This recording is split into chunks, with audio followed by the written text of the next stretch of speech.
Now, what if I took that same product and I picked it up and I positioned it in a completely different market category? Maybe the assumptions would be different.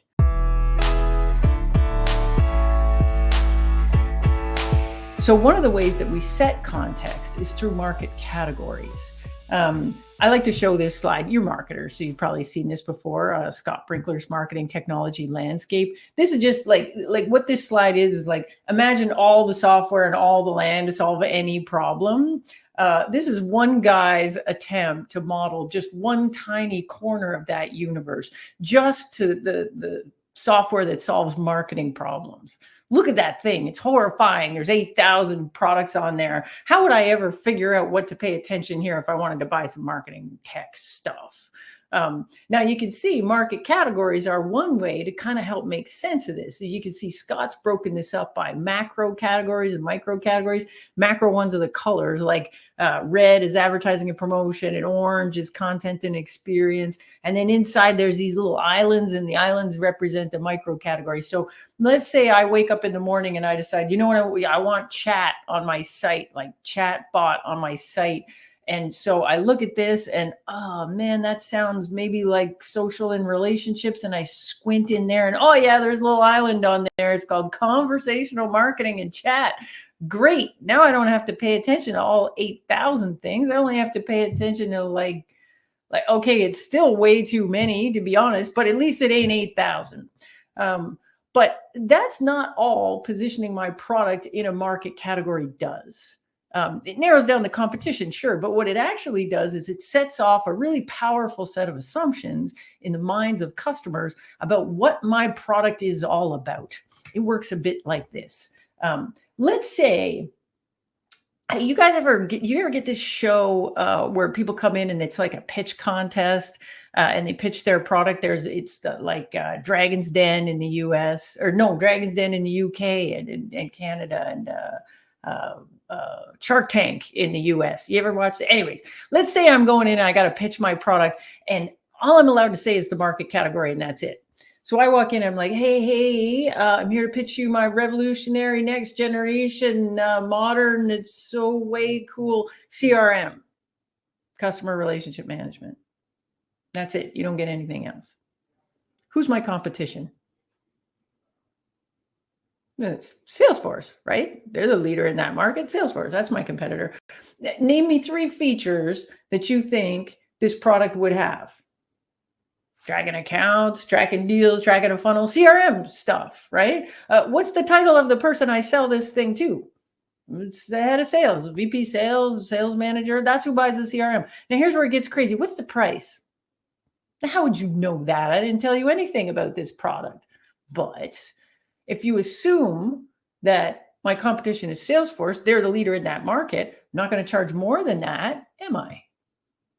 So here's how this works. If I do a good job and I position my product in a market category such that it sets off a set of assumptions about my product, and those assumptions are true, great. I just saved marketing and sales a whole lot of hassle. I don't have to tell you who my competition is. It's assumed. I don't have to list every single feature. Half of that stuff is table stakes.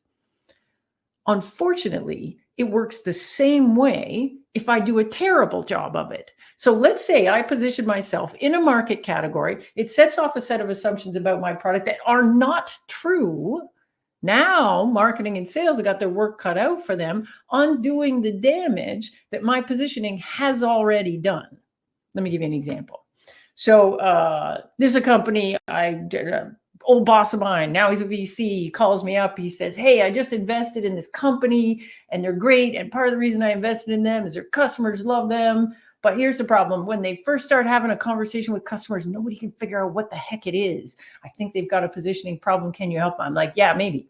Get them on the phone. And I'm like, okay, what's your story? And they say, well, we're lawyers, ex-lawyers, and we decided we're going to build this thing and it's email for lawyers.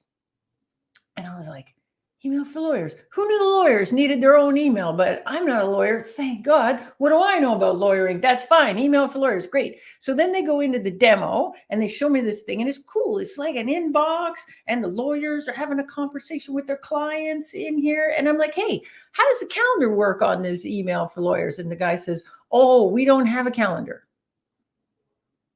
And I'm like, what? Wait, how do you replace Outlook or Gmail if you don't have a calendar? He's like, we don't even compete with them. And I'm like, oh, so you're telling me that lawyers need 2 emails? How's that going to work? And then I'm like, wait, back it up. Your investor says customers love you. Why do they love you so much? And they said, well, we actually have this thing. We have a patent on it. It's pretty cool technology. What it does is you got the lawyers, you got their clients, they're collaborating on documents and contracts and things. So what this thing does is it uses some AI magic. It looks at that and it gives access to whoever needs to get access to the documents, puts it in a super secure place. Only the people that are allowed to get access to it. Nobody else can get it. That actually sounds kind of cool. Sounds neat. I could see how the lawyers would get excited about it. But you know what? It's not email. If I wanted to solve that problem, would I buy email to do that? I don't think so. So what these guys actually have is a really neat, innovative, amazing product masquerading as kind of crappy email. Now, what if I took that same product and I picked it up and I positioned it in a completely different market category? Maybe the assumptions would be different. What if I said, hey, it's not email, it's team collaboration for lawyers? Now that's different. Now I'm not competing with Gmail and Outlook anymore, am I? Now I'm competing with Slack, right? Or Microsoft Teams, something like that. And hey, what do I expect there to be in terms of features? Well, I don't expect it to have a calendar anymore, do I? I solved that problem. What do I expect it to do? I expect it to have some cool collaboration stuff like super secure, context-aware file sharing, and that's exactly what they've got. Fringe benefit of this one, they always had a problem with the pricing when they were positioned as email because people are used to not paying too much for email. Positioned as team collaboration, we're used to paying more for that. Put the price way up, way more leads in the pipeline. Works like magic.